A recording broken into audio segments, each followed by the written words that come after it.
Okay, hi. We are going to be making apple pie today. So let's take a good look at the recipe. 1 pie crust, 5 to 6 Granny Smith apples. You can use other baking apples instead. We'll be talking about that when we go over the different apples. 1 tablespoon lemon juice, 1/3 cup light brown sugar, 1/3 cup granulated sugar, 1/4 cup flour, 1 teaspoon ground cinnamon. Now, we are going to be making a Dutch apple pie, which is a little different than a traditional apple pie. A Dutch apple pie has a crumb topping. I like to do this because the crumb topping is pretty simple to do, and everybody likes a crumb topping. It looks not as pretty as a traditional apple pie, but I think you'll really like the crumb topping. If you like apple crisp, you'll like a Dutch apple pie. So for the topping, it's 1 cup of flour plus 2 tablespoons, 1/3 cup granulated sugar, 1/3 cup brown sugar, 1/2 cup cold butter cubed. Now, I like to put a little bit of cinnamon sometimes in my topping, or I also, instead of using all of that flour, I'll use a little bit of oats. It gives it a little bit more texture, and I kind of like the flavor a little bit, but this is how the recipe is, so we're going to follow the recipe today. So let's look at the directions. Preheat your oven to 375 degrees. You want your oven to be hot when you're ready to put your pie in, so go ahead and preheat your oven. Peel and slice apples into 1/4 inch pieces. In a large bowl, combine the apples, lemon juice, brown sugar, granulated flour, and cinnamon. Stir to coat evenly, set aside.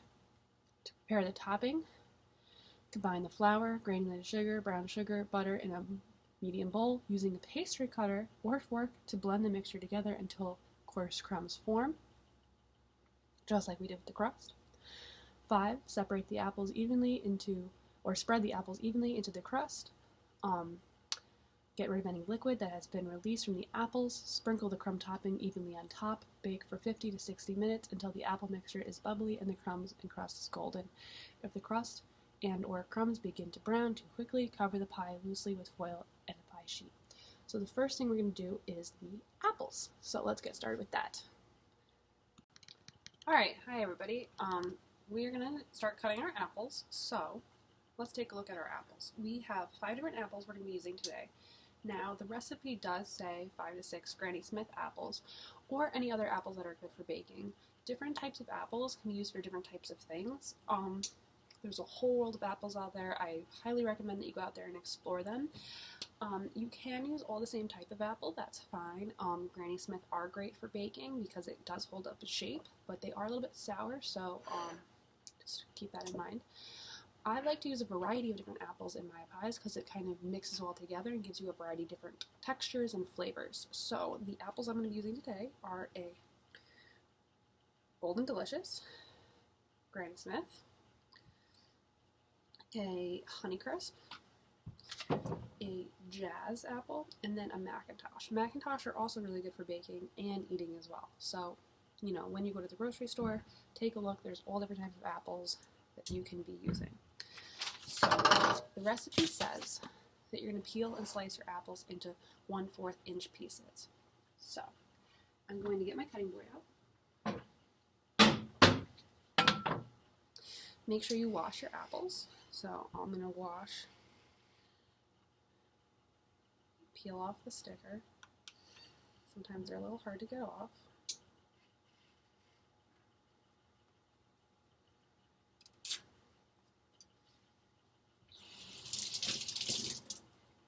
Now, I like to have 2 bowls. I have one bowl that I'm going to be putting my parts in, and one bowl that I'm going to be putting my kind of like extras in. Okay, so I have my apple, have my knife. You can use one of these, an apple core, and you can use a vegetable peeler, which I need to grab. Forgot to grab my vegetable peeler. There it is. Okay. So how I like to do my apples is I like to peel them all first. So I'm just going to peel them right into this bowl.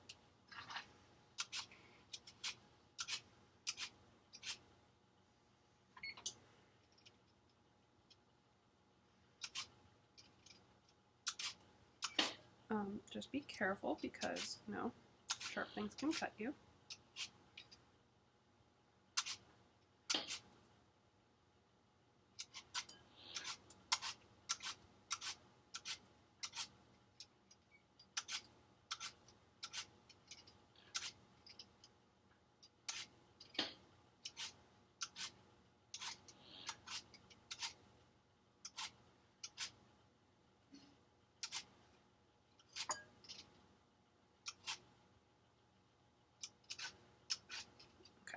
So all my peels are in here. Now, if you don't have an apple core, that's fine. You can just use a knife, but I'm going to use the apple core just to make life easier. Put the core in there. Now, the pieces might have a little bit of skin on the ends, so I'm just going to chop that off. Now you can either slice them long ways or short ways. It's 1/4 inch, so I would cut these into 3 pieces this way or long ways. So I'm going to cut them like this and put them in the bowl. Now I'm also going to put the lemon juice in here now, and that's going to prevent the apples from browning. Alright, the lemon juice is going to be there so that the apples don't get browned. So I'm going to go ahead and cut all these apples up right now.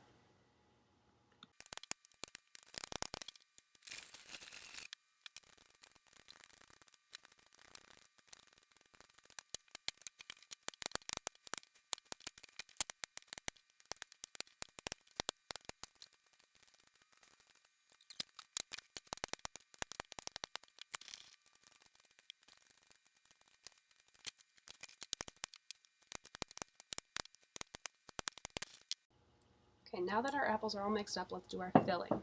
So, we need lemon juice. I already put my lemon juice in here to prevent them from browning because you can see they're already starting to get brown. The lemon juice will prevent the enzymatic browning from happening. That way it kind of stays fresh looking, but we still want to kind of hurry up and get these done, okay? So, now we need brown sugar, granulated sugar, flour, and cinnamon.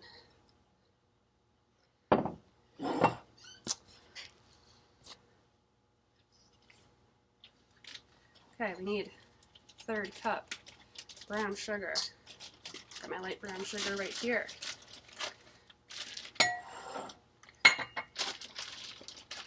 We always need to make sure we pack our brown sugar.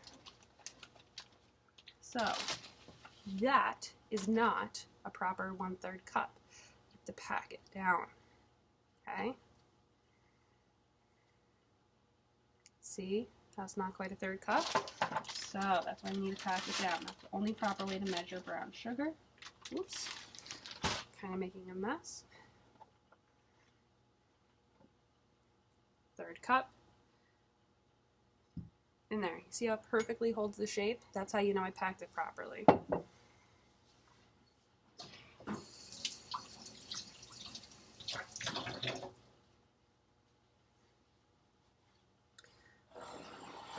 Alright, now we need white sugar.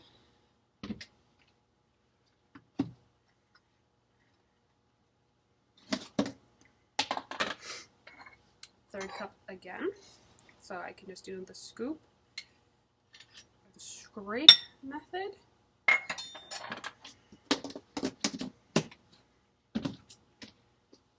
Now I need 1/4 cup of flour. So remember, you always have to spoon your flour in, scrape flour. Okay. Now it calls for 1 teaspoon ground cinnamon.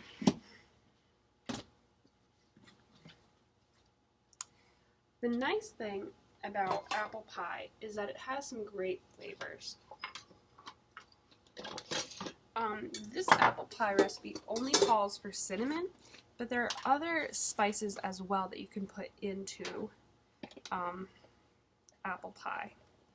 I personally like a little bit of nutmeg in my apple pie. Okay, so that's 1 teaspoon. You can also put allspice, cardamom, a little bit of cloves if you want to. So I'm going to put a little bit of nutmeg and a little bit of cloves in mine. You know, it doesn't have to be, I'm going to be putting 1/2 teaspoon in. You can do a little bit less if you want to, maybe 1/4. So I'm going to do a little bit less for the cloves. And for the nutmeg, I'm going to do a full 1/2 teaspoon. Okay? It'll just give it a little bit more variety of flavors.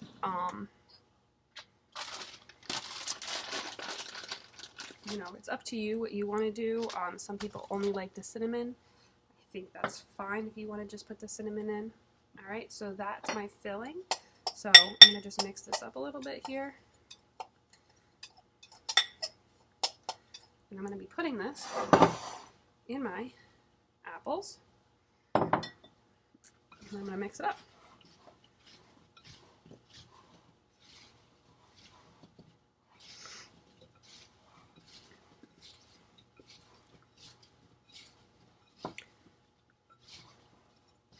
Now the flour is going to make it so that it doesn't get too juicy. It's going to kind of soak up some of the juices and kind of thicken up the filling a little bit. Now the apples aren't quite sweet enough on their own, so that's why we need 2 types of sugar. The brown sugar kind of gives it a little bit more flavor.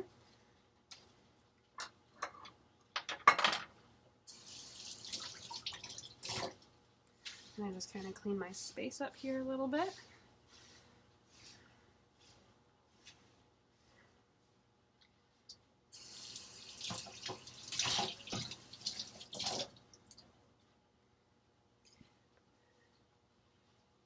Now we're going to move on to the topping. All right, so 1 cup of flour plus 2 tablespoons, 1/3 cup granulated sugar, brown sugar, and cold butter. 1/2 cup equals how much? 1 stick. So let's go ahead. I'm going to use the same bowl I used for my topping because it's pretty much the same ingredients. I mean for my filling. So let's do the topping. All right. 1 cup of flour plus 2 tablespoons. Flour again.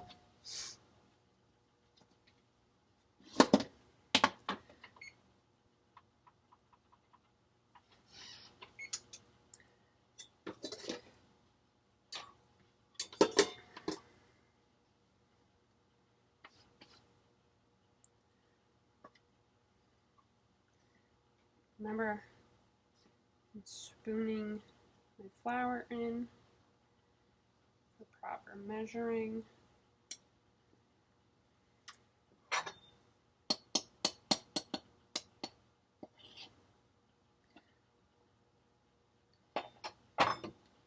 One cup, 2 tablespoons.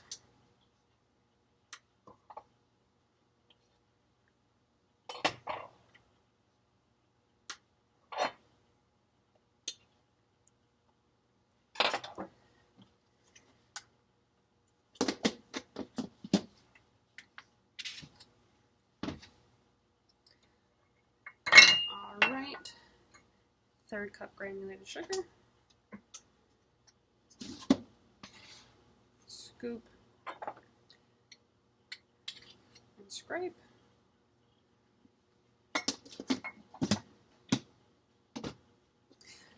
Then my brown sugar. Again, we need to pack our brown sugar.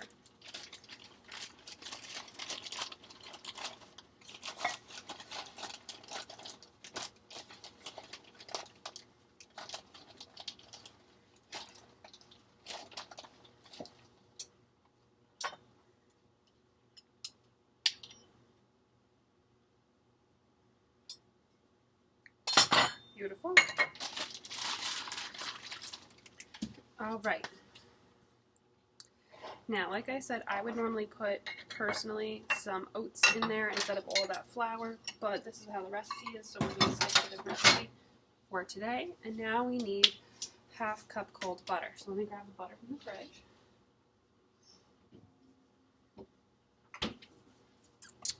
Half a cup is 1 stick. If you're ever confused, it says it right on there. So, I'm going to use my pastry blender again, just like we did before for the crust.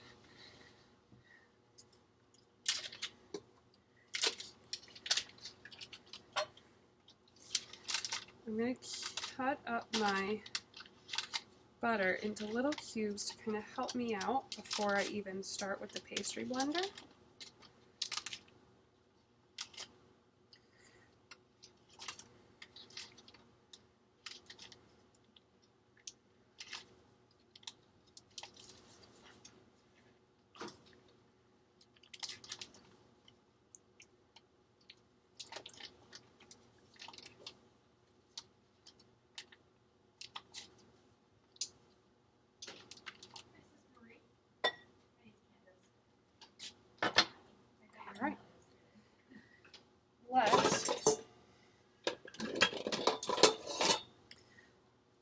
mix it up. Remember, we want cold butter.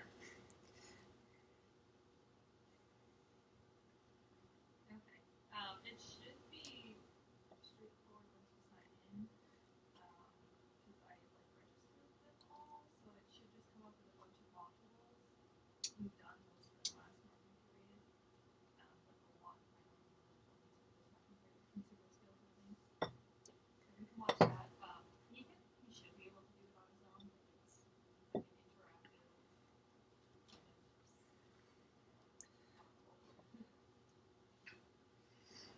yeah.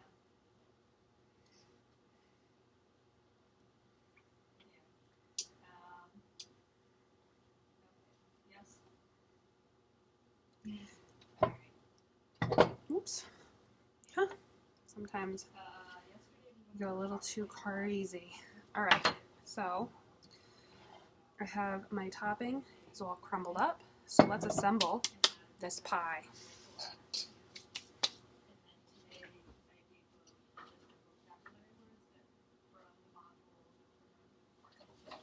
Alright, I have my pie crust that I made yesterday. Beautiful.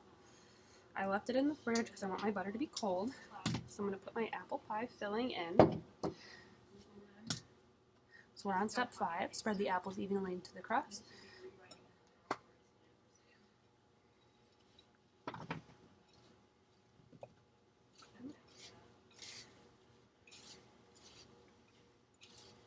Apparently I didn't mix this up very well. There's some sugar still in here.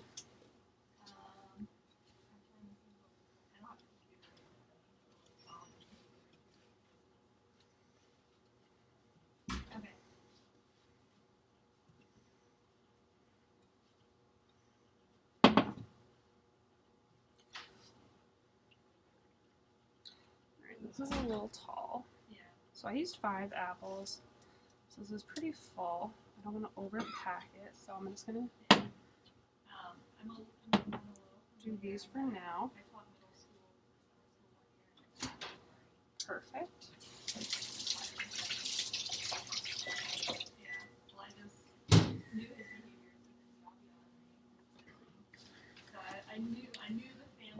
And I'm going to put my topping on.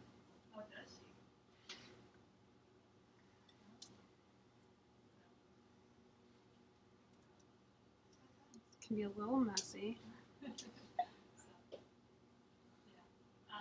send me emails.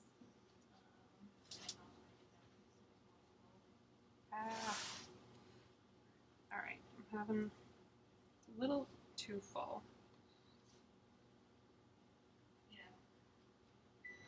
It'll bake down.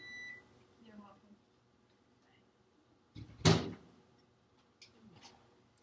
Alright, I'm going to put this on a baking sheet in the oven. Let me grab a baking sheet, wherever it may be. I'm going to put this on a baking sheet in the oven because I don't want any of the juices to spill over into the bottom of the oven. So sometimes it will overflow a little bit with all the juices. So I just don't want that to happen. So I'm going to put this on a baking sheet. I'm going to put it in the oven for 50 minutes and then I'm going to check on it. Alright, so we'll check back. It looks like this right now. We'll see what it looks like in an hour.